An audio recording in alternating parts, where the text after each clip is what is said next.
না, সত্যিকার অর্থে প্রথম বলে যখন দেখছি যে উইকেটটা পড়ে গেছে, তারপরে আবার হঠাৎ করে দেখলাম নো বল, এবং ওইটা নিয়ে আমার একটু ডাউট আছে, কারণ ওইটার কোনো রিপ্লে আমরা দেখতে পাইনি যে ওই বলটা যে আসলেই নো বল ছিল কি না। সো ওইটার রিপ্লে তারা দেখায় নাই। সো ওইটা আমি হয়তো অবশ্যই দেখতে চাবো, যে ওই বলটার ভিডিওটা আমি চাই। সেকেন্ড অফ অল, তারপরে যেটা শুরু হলো, হ্যাঁ, এরকম আমিও কখনো দেখি নাই যে 1 বলে 15 run, no ball free hit, no ball free hit, white ball. So অনেক দিন ধরেন বলারের খারাপ ডে যায়, শুরুটা হয় না হয়তো বা ওশান থমাসের, আপনি ওর গঠনটাও দেখবেন যে খুবই মানে বাল্কি, লম্বা চড়া।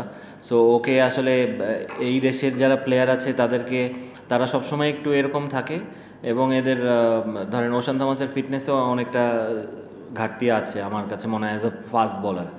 সো ব্যাড ডে ছিল, হয়তো বা ওর রিদমটা পায়নি। কিন্তু ওর একটা নো বলের টেন্ডেন্সি তো সবসময় আছে, যে কোনো ইন্টারন্যাশনাল ম্যাচে আমরা দেখি যে ওর নো বল হয়। হয়তো বা ওর রান আপ নিয়ে কোনো কাজ হয়তো বা ও কখনো করেনি, কিংবা এই প্রবলেমটা কখনো হয়তো বা কাজ করেনি কারোর সাথে। সো এই কারণেই হয়তো বা এই প্রবলেমগুলো ফেস করে, কিন্তু ইটস ভেরি নিউ, 1 বলে 15 রান। অঙ্কন তো অনেকদিন ধরে ইন্ডাস্ট্রি ক্রিকেট খেলছে, আমরা জানি বড় সব সে খেলতে পারে, এভাবে কন্টিনিউয়াস হিটিং আমরা আগে কখনো দেখিনি। তো সে কি স্পেশাল কিছু করেছে বা আপনার অবজারভেশন কি, কেমন দেখলেন? না, আমি অঙ্কনের ব্যাপারে যেটা জানি যে ও ডোমেস্টিক থেকেও, এবং গত বছর বিপিএলেও কিন্তু আপনি দেখবেন যে ও যখন গত বছর খেলেছে, ও কিন্তু লাস্টের দিকে নেমে কম বলে বেশি রান করেছে। ও টিমকে খুব ট্রেমেন্ডাসলি হেল্প করেছে এই ইনিংসগুলো, মানে 180 রান ওইটাকে 200-তে নিয়ে গেছে, কিংবা 220-এ নিয়ে গেছে। সো কম বলে বেশি রান। সো অঙ্কন, হ্যাঁ, পাওয়ার হিটিং নিয়ে কাজ করছে, এবং ওর এখন যে কনফিডেন্স লেভেলটা আছে আজকে আপনারা সবাই দেখলেন। এবং একটা পর্যায়ে ছিল যে আমি কি ওই সময়টায় নওয়াজকে সেন্ড করব নাকি অঙ্কনকে পাঠাবো। সো পরে আমি ডিসাইড করছি যে না, অঙ্কনই যাবে। আমার একটা টার্গেট ছিল যে 15 ওভারের মধ্যে যদি উইকেট পড়ে তো অঙ্কন যাবে। 15 ওভারে বেশি হলে হয়তো বা ডিফারেন্ট সিনারিও হতো, কিন্তু যেহেতু 15 ওভারের মধ্যে উইকেট গেছে, সো অঙ্কনই পারফেক্ট ছিল। এবং আমি এইটুক বিশ্বাস আমার সবসময় ছিল ওর উপরে, যে ও যেই ধরনের মেন্টালিটি নিয়ে আছে, যেই মাইন্ড সেট আপে আছে, আমার সাথে যখন প্র্যাকটিসে কিংবা এর আগেও কথা হয়েছে, আমি ওকে একটা জিনিসই বলেছি যে তোমার যে মাইন্ড সেট আপ আছে ওইটার থেকে বের হয় না, টিম প্ল্যান তো থাকবেই, তোমার একটা গেম প্ল্যান আছে। সো দুইটাকে কম্বাইন করে তোমার যেই বেস্ট পসিবল পারফরমেন্সটা এইটা দিতে শো করে। এবং মানে আমার সব প্লেয়ারকে একটা কথা আমি সবসময় বলি যে আই উইল ব্যাক ইউ, মানে নো ম্যাটার হোয়াট। আপনি একদিন ভালো খেলবেন, একদিন খারাপ খেলবেন, কিন্তু আপনার ন্যাচারাল গেম থেকে বের হওয়া উচিত না। জি জি এবার অঙ্কন লাস্ট 3 সিজন 4 সিজন ধরে কুমিল্লায় ছিল। জি, টিম কম্বিনেশন রাইট, চারটা কিপার থাকার কারণে উনি ম্যাচ পাচ্ছেন। রাইট। এই সিজনে উনি আপনাদের দেখেছি টিমে আসছেন, তো এই জিনিসটা কি অঙ্কনের জন্য খুব ভালো হয়েছে কিনা? কুমিল্লা ছেড়ে এখানে এসে ম্যাচ পাচ্ছে এবং যথেষ্ট সুযোগটা সে পাচ্ছে, এটা কি ইয়াসির বা অঙ্কনের জন্য খুব ভালো হয়েছে? ফার্স্ট অফ অল, আমরা অঙ্কনকে পিক করেছি, কুমিল্লা ছেড়ে আসেন, আর কুমিল্লা এই বছর নাই। সেকেন্ড অফ অল হচ্ছে, না, অবশ্যই অবশ্যই দেখেন, আমরা অঙ্কনকে যখন নিয়েছি আমাদের ব্যাক অফ মাইন্ড সবসময় এইটা ছিল যে অঙ্কন কম বলে বেশি রান করার অ্যাবিলিটি ওর আছে, এবং ও কিপিং নিয়ে তো কোনো সন্দেহ নেই, is a good keeper. So and is a very good human, very very good teammate. So আপনি আমাদের টিমে দেখবেন যে ম্যাক্সিমাম প্লেয়ার যারা আমরা পিক করেছি এরা সবাই ভালো প্লেয়ারের আগে ভালো মানুষ। সো আমার সবসময় আমার টার্গেট থাকে, আমি যেই টিমই করি না কেন, ভালো মানুষ পিক করতে আগে। সো আপনি ভালো মানুষের সঙ্গে কাজ করতেও ভালো লাগে, এবং এদের এফোর্ট সবসময় থাকে। সো আমার টিমে এই জিনিসগুলো খুবই, টিম বন্ডিংটা খুবই ভালো আছে, সবাই একই মানে সমসাময়িক প্লেয়ার, কারোর সাথে ওইরকম গ্যাপ নেই। সো এবং আমার ফরেন প্লেয়ারও যারা আছে, কম্বিনেশন চমৎকার আছে সোফার।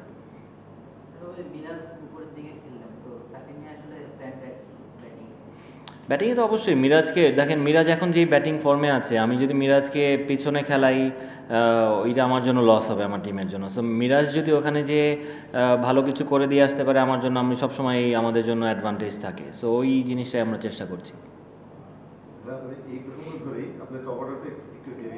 জি জি জি। আজকের ব্যাটিং অর্ডারে একটা ডিলেমা ইন্ডিয়ান ক্রিকেটও আছে, যাদের দল হয়েছে, এবং কালকে সে বলে গেছে সেও চায় একটু টপ অর্ডার ব্যাট করে, টপ অর্ডার সে পাঠান করেছে। তো তাকে নিয়ে মানে অ্যালং দ্য ওয়ে আপনাদের প্ল্যানটা কি উপরে থেকে? দেখেন আফিফের ব্যাপারটা না, আফিফ আমার কাছে মনে হয় খুবই আনফর্চুনেট, কারণ ও এখনও পর্যন্ত ওর ক্যারিয়ারে ও যেই জায়গাটায় ব্যাটিং করতে চায় টিম কম্বিনেশনের কারণে বলেন, আপনি দেখেন আমার টিমে এখন যে অবস্থায় আছে, আমি যদি রাইটি লেফটিও করতে যাই তারপরেও আফিফের ব্যাটিং অর্ডারটা না ওই অনেক সময় দেখবেন যে আপনি নাইম আছে কিংবা আমি যদি লেফটি রাইটি করতে যাই রাইটিটা আউট হয়ে যায়, সো আফিফকে আমি পাঠাতে পারি না, সো 4-এ চলে যায়। সো এখন আবার আমার ইব্রাহিম জাদরান আছে, ইব্রাহিম জাদরানকে আমি 5-এ দিয়ে আমার খুব একটা আমি খেলাটা মেক করতে পারবো না, সো 4-এ যে থাকে ও খেলাটা বানাবে এরকম একটা প্ল্যান আমাদের।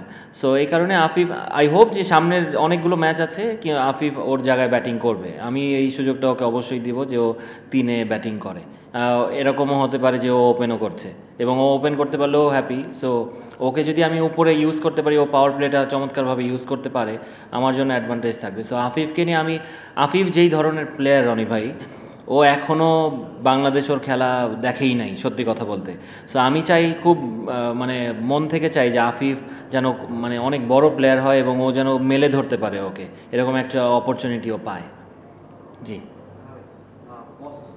বশিষ্ঠ লাস্ট 2020-এ ম্যাচ খেলেছেন, এরপর 3 বছরের একটা 3 বছরের গ্যাপ ছিল, লাস্ট ওই নেপাল প্রিমিয়ার লিগ খেলেছেন। ওনাকে পিক করার ক্ষেত্রে আপনাদের মানে কি চিন্তা ভাবনা ছিল, মানে কিভাবে বশিষ্ঠ? দেখেন ইমরুল কায়েসকে মিশেল মার্শ রেকমেন্ড করেছিল বশিষ্ঠর কথাটা, এবং ইমরুল কায়েস আমাকে যখন ভিডিওটা পাঠায় ওর, এবং আমি ইউটিউবে অনেক ভিডিও দেখেছি, ওর আগের ভিডিও দেখেছি, সেইটার সাথে এখনকার ব্যাটিংয়ের কোনো মিলই নেই। ও অনেক দিন ক্রিকেটের বাইরে ছিল, ওর কিছু নিজের পার্সোনাল কোনো রিজনে হয়তো বা, ওইটা আমি একদমই ক্লিয়ার না, কিন্তু ও যেভাবে ওর গেম চেঞ্জ করেছে কিংবা যেভাবে পিক করেছে ওর গেম, আমি সত্যি কথা ওর ব্যাটিং যখন দেখেছি, আমি আমার টিম ওনার ইকবাল ভাইয়ের কাছে একটাই রিকোয়েস্ট করেছি, ভাইয়া আমার এই প্লেয়ারটা যে কোনোভাবেই দরকার টিমে, আপনি এই প্লেয়ারটাকে আমাকে এনে দেন। এবং দেখেন ও কিন্তু খুব একটা ডিমান্ডও করেনি, ও জাস্ট খেলতে চায়, ও প্রুভ করতে চায় যে ও আসলে কী প্লেয়ার। এবং ও ট্রাভিস হেডদের সময় ক্যাপ্টেন ছিল অস্ট্রেলিয়া আন্ডার-19-এর, এবং ওইখান থেকে ওর হয়তো বা কোনো কারণে ও পিছিয়ে গেছে, রাইট। সো এই কারণে ধরেন আমি ওকে সবসময় আসার পর থেকে ওর সাথে যখনই কথা হচ্ছে আমি ওকে একটাই জিনিস বলছি যে আমি চাই যে তুমি মানে নিজের খেলাটা খেলো, এবং আমি চাই যে তুমি অনেক ভালো পারফর্ম করো। এবং ও শুরুটা চমৎকার করেছে, এবং আর একটা ক্রেডিট আমি দিতে চাই উইকেট নিয়ে গ্রাউন্ডস মানে কিউরেটারকে, চমৎকার উইকেট ছিল। আপনি দেখবেন যে লাস্ট 2টা খেলাও এবং আজকেও অনেক রান হয়েছে। সো ব্যাটসম্যানদের জন্য ভালো, এবং আমাদের বোলাররাও এখান থেকে অনেক কিছু শেখার আছে যে আমি কোন সিচুয়েশনে একটা ব্যাটসম্যান যখন মারতে থাকে আমি কিভাবে আমি ওকে আটকাবো কিংবা কিভাবে আমি ওই রানগুলো মিনিমাইজ করব। সো এরকম উইকেট থাকলে আমাদের ক্রিকেট অনেক ডেভেলপ করবে। Vashishtha full season available. জি জি, থ্যাংক ইউ। Thank you. জি, আসসালামু আলাইকুম।